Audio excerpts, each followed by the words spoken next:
If you put a pot plant in the corner of a room away from natural light, don't give it any plant food and no water, what's going to happen to it? Of course, it's going to wither and eventually it's going to die. Now, if the plant dies, are you going to blame the plant? You stupid plant, I gave you a pot, I gave you soil, and then you died. Of course not. Its environment was to blame. It may have had soil, it may have had a pot, but it didn't have the natural light, and more importantly, it didn't have water, and without that, it was destined to suffer. Kia ora team, Coach Brad here. Now, I've just been to a New Zealand physiotherapy conference and had the pleasure to listen to a world expert on burnout. Now, burnout is prevalent in our society due to our hectic lifestyles. With this constant whirring of stress in the background can create anxiety and even lead to depression. And our system responds with systemic inflammation. As a runner, it is pointless training unless your system can absorb that load. So once you have your running program, your sleep, your nutrition dialed in, maybe it's time to have a look at the biggest cause of burnout in our society, and that's our living and working environments. There are two factors at play in your environment, so where you spend most of your time, that contribute towards burnout. Number one is the demands placed on you in that environment. And number two is low resources or low support. Conflict is part of this equation.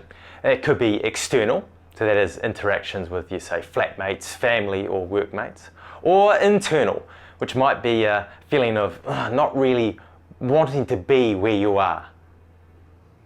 You may be asking, what has this got to do with my run training, my run experience?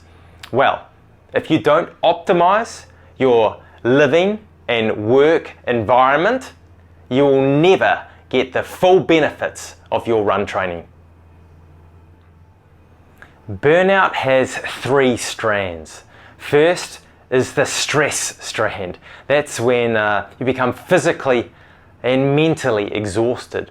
Second is the inability to connect positively with others. So when you're burnt out, you're unable to assimilate information from other people.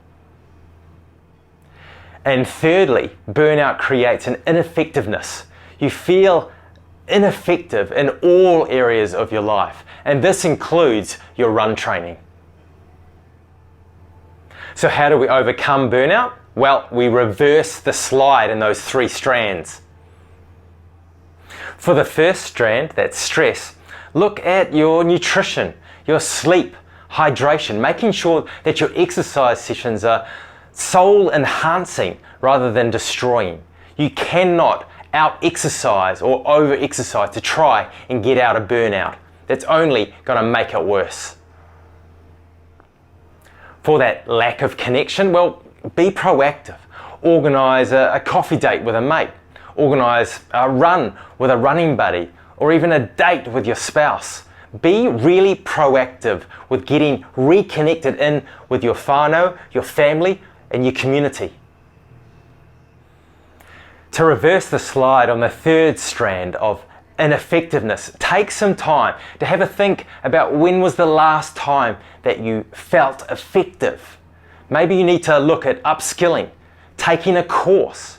Learning helps with confidence. It helps with growth, and this can really help when you have those feelings of burnout overwhelm you. Burnout is a massive issue in our society, and I'm hoping this video will give you some ideas of signs to look out for, but more importantly, some practical steps to help with those three strands of burnout. Hopefully then you can reverse the slide into becoming ineffective, overly stressed, and disconnected. Cultivate your living environment. your living environment, your working environment, and then watch your training thrive. Our society has to stop blaming just the individual when it comes to burnout. We've got to look at the greater environment. We're all in this together. One quick-fire way to help with burnout is to get outside and move in nature. Thanks for watching. Go out there and champion compassion. Earn those miles in a better, cultivated, more healthy environment. And I promise you, your training will go to that next level. I'm looking forward to catching up with you on the next video.